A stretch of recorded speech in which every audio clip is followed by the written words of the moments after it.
There's a myth that surrounds greatness, that some are born to lead, born to command, born to produce results while the rest watch from the sidelines, unsure how the game is even played. But that myth is a lie. No one is born effective. No one enters this world knowing how to cut through chaos, how to turn confusion into clarity, how to move others, or themselves, from inertia to impact. Effectiveness, it's not a gift. It's a choice, a hard, disciplined, inconvenient choice. A daily decision to focus when distractions seduce, to execute when it would be easier to excuse, to choose what matters, and ignore what doesn't. Look around. We are drowning in motion but starving for direction. Meetings fill calendars like weeds on concrete. Inboxes overflow. Notifications multiply. Everyone's busy, but almost no one is effective, because movement is cheap. But impact is expensive. It requires something more than talent, more than ambition. It demands management, of time, of thought, of energy, of people, of self. And this is where the manager enters. Not the title, not the corner office, not the authority printed on a business card. The real manager is a quiet force, often unnoticed, often uncelebrated, but they are the lever that moves the world. Because in every system, every company, every team, results depend on a handful of people who can actually make things happen. Not theorize, not philosophize, execute. That's why the manager is not a figure of status. They are a figure of responsibility. They are not elevated because they are better. They are elevated because someone must take the weight of consequence. Someone must decide what gets done and what doesn't. They are the ones who translate vision into output, plans into reality, potential into performance. And yet, most managers fail. Not because they don't work hard, but because they don't work effectively. You can be exhausted and useless at the same time. You can be talented and ineffective in the same breath. And you can climb high in the ranks while producing nothing of true consequence. That's the hidden danger. Because management doesn't reward effort. It rewards results. And results don't come from more hours. They come from choosing the right work at the right time for the right reason. But this is where things get real. Because effectiveness isn't about working harder. It's about seeing clearer, thinking sharper. It's about filtering the noise and focusing on the signal. And that's a decision most will never make. Because it's uncomfortable. It's demanding. It strips you of the comforting illusion that busyness equals progress. To become effective, you have to confront yourself. You have to admit, not everything you do matters. Not every meeting is worth having. Not every problem is your problem. And most importantly, you are not judged by how much you do. You are judged by what happens because of you. That is the brutal and beautiful truth of being a manager. You are responsible for outcomes you don't fully control, for people you can't fully predict, inside systems you can't always direct. But even so, you still must deliver. Because leadership isn't about having control. It's about accepting the burden when there is none. It's about becoming the organizing force in a world addicted to disorder. Now let me ask you, have you ever been in a room where everything was noise? Emails flying, people panicking, decisions delayed, and yet one person walked in and made sense of it all? They didn't shout, they didn't demand, they simply knew what mattered. And because they knew, others followed, not out of fear, not out of obligation, but because finally there was clarity. That is a manager. That is effectiveness, and it can be learned. It's not about charisma. It's not about charm. It's about choices, made relentlessly. Choices like, what should I say no to today? so I can say yes to what matters most, who depends on me, not just for direction, but for example. Where am I being busy instead of being brave? You are not the sum of your responsibilities. You are the sum of your results. And in a world that overvalues performance metrics and undervalues thinking, the manager is the last line of defense for sanity, for strategy, for success. But here's the paradox. No one teaches us how to be effective. We learn how to hit KPIs. We learn how to write reports. We learn how to survive office politics. But no one teaches us how to think clearly, how to act decisively, how to protect time like it's our only real asset. Because it is. Effectiveness is an act of rebellion. It's refusing to be ruled by urgency. It's stepping outside the current of endless busyness and saying, "This is the one thing I will move today, and I will move it well." Because here's the secret. The world is full of effort, but short on direction, full of plans, but starved for execution, full of talk, but empty of traction. The difference, the single greatest differentiator, is not who works more, or even who knows more. It's who gets the right things done. And that is effectiveness, not a talent, not a title, a choice. A choice to reject distraction, to abandon the illusion of multitasking, to choose depth over speed, purpose over pressure, impact over image. You don't need to be the smartest. You need to be the clearest, because clarity leads to courage, and courage leads to movement, and movement aligned with purpose. That is how real managers change the world. But here's the price of that choice. Once you see what matters, you can no longer pretend you don't. Once you understand what effectiveness demands, the excuses lose their power. You begin to feel the weight of every moment wasted, every yes that should have been a no, every hour surrendered to urgency instead of direction. And that's where discipline enters, not the loud kind, not the kind that posts morning routines or glorifies burnout. Number. The real discipline of the effective manager is quiet.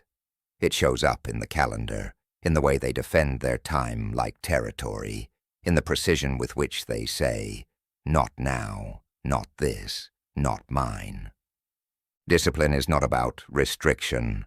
It is about liberation. It frees you from the tyranny of everything. It lets you trade noise for meaning. It lets you stop reacting and start leading. And that's what most never do. Because reacting feels productive. Answering emails feels like progress. Sitting in back-to-back meetings feels like contribution. But you know better now. You know the difference between being present and being useful, between activity and effectiveness, between the illusion of motion and the reality of results. The effective manager is not a slave to urgency. They are a student of priorities. They do not chase every fire. They build systems that prevent them. They don't need to be everywhere. They need to be exactly where they can create the most value, and only there. And when they act decisively. Not because they're impulsive, but because they understand the cost of indecision. They know that hesitation is not caution, it's drift. That waiting for perfect information is not intelligence, it's paralysis. That trying to please everyone is not leadership, it's avoidance. So they decide, even when the data is incomplete, even when the outcome is uncertain, even when it means someone will be disappointed. Because decision is the job, direction is the duty, and indecision. That's a luxury effectiveness cannot afford.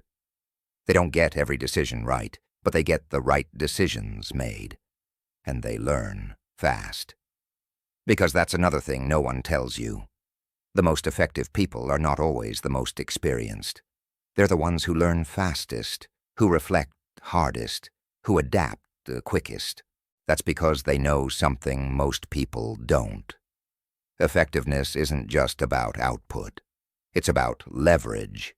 It's about multiplying the value of your energy by aiming it in the right direction. You can pour yourself into the wrong work for years and still be stuck. Or you can do the right work for the right reason for a single month and change everything. That's why effective managers obsess over contribution, not activity, not popularity, not attention, contribution. They ask, what will move the mission forward? Not, what will make me look busy? Not, what will make me feel needed? They operate on a different currency, value. And value is measured in outcomes, not optics. That's why they don't try to do everything themselves. They don't hoard responsibility. They don't confuse control with importance. Instead, they delegate, not to offload tasks, but to elevate people. They turn responsibility into growth. And in doing so, they build trust, not dependency. Because the effective manager knows if everything depends on them, they've failed. True effectiveness scales. It spreads. It multiplies. It empowers others to act. Without waiting, without fear, without friction. And yet the world often misses them because they don't crave credit. They don't need applause. They don't make noise. They make progress. While others are performing, they are producing. While others are competing for attention, they are designing systems that make results inevitable. They understand what most never will, that leadership is not a spotlight. It is a mirror. It reflects what you tolerate. It magnifies what you repeat. It exposes what you prioritize. And if you prioritize the wrong things will grow. So they protect their mind. They protect their calendar. They protect their standards. Not because they're rigid, but because they know. Once you lower your standards, the system follows. Once you accept mediocrity in one area, it bleeds into all others. This is not perfectionism. It is purpose. It is the relentless pursuit of what matters most.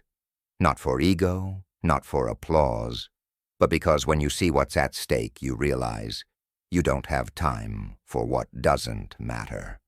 And make no mistake, the effective manager is not a machine. They feel fear. They feel doubt. They get tired. They get overwhelmed. But they refuse to let those feelings make their decisions because they are anchored to something deeper than emotion. They are anchored to clarity, and clarity is rare. In a world addicted to complexity, clarity is rebellion. It takes courage to say, this is what I'm here to do. It takes vision to block out the noise. It takes inner strength to let go of everything except the mission. And that's why the effective manager becomes a force. Not because they dominate, but because they align. Not because they control, but because they direct. Not because they know everything, but because they know exactly what they are trying to achieve. So they wake up every day and choose effectiveness again, not once. Not as a goal they reach and retire from, but as a decision, moment by moment, action by action, conversation by conversation. They write their values into their calendar. They write their standards into their systems. They write their mission into their meetings. They don't hope the work gets done. They design it so that it must, because they know hope is not a strategy and luck is not a plan. They lead by example, by execution, by endurance. Because leadership without execution is poetry, without action. And this is not a poem. This is your life's work. And the work matters. It matters more than most will ever understand. Because behind every successful product, every healed team, every revived company, every silent transformation that never made the headlines. There was someone making the hard decisions, someone organizing the chaos, someone doing the work that doesn't look like leadership, but is. Not with noise, but with intention. Not with flair, but with focus. Not in front of a spotlight, but behind closed doors, shifting the weight of failure into the shape of progress. They knew something vital, that the world is not changed by intentions. It is changed by follow-through. And that is where so many fall. They plan, they prepare, they talk, they dream, but they don't execute. They wait for more time, for more clarity, for more confidence. But none of those come without movement. The effective don't wait for motivation. They move, and motion creates momentum because they understand. You do not feel your way into action. You act your way into feeling. They don't seek comfort. They seek alignment. They don't look for easy. They look for essential. And in a culture obsessed with appearing busy, the effective manager chooses to be deliberate. While others chase urgency, they prioritize impact. While others drown in options, they cut through with clarity, because clarity isn't given. It's carved. Out of pressure, out of conflict, out of competing priorities and loud opinions. It's carved by the one person who decides, I will not let noise set the direction. I will decide what matters, and I will act on it. And that decision is not dramatic. It's not cinematic. It happens quietly, internally, in a mind that refuses to be conquered by external chaos, because they know the greatest threat to your contribution is not incompetence. It's distraction. Distraction is silent. It doesn't scream. It whispers. It tells you this email is urgent. This meeting is necessary. This task is important. This notification, just a second. And when you look up, you've lost an hour, a day, a year, and you don't even know where it went. But the effective manager sees it. They've learned to recognize the scent of waste. They've learned to audit their attention. They don't just manage projects. They manage focus, ruthlessly, because they know what you give your attention to, you give your life to. So they build gates around their time, not to isolate but to protect, because they are stewards of something rare, the ability to create forward movement, not just for themselves, but for teams, for missions, for futures that don't yet exist. They don't run on inspiration. They run on alignment. They measure success not by applause, but by what changed, because they showed up. And when setbacks come, as they always do, they don't fold. They don't look for escape. They look for the leverage point, the small change that unlocks the big result. Because they understand, systems don't fail randomly. People don't underperform without cause. Time doesn't vanish without a trace. There's always a pattern, and the effective find it. They trace failure back to its source. They diagnose before they prescribe, and they change the system, not just the symptom. That's why they're rare, because this level of responsibility is not glamorous. It's not public. It's not always appreciated. But it is what holds organizations together. It is what separates noise from performance. It is the foundation under every scalable success. And make no mistake, effectiveness is scalable. Because it's a mindset, not a tactic. It's a way of seeing the world, that not everything deserves your energy, that not everything urgent is important, that you have the right and the responsibility to choose what moves forward. You don't need permission. You don't need perfection. You need to decide, today I will act effectively.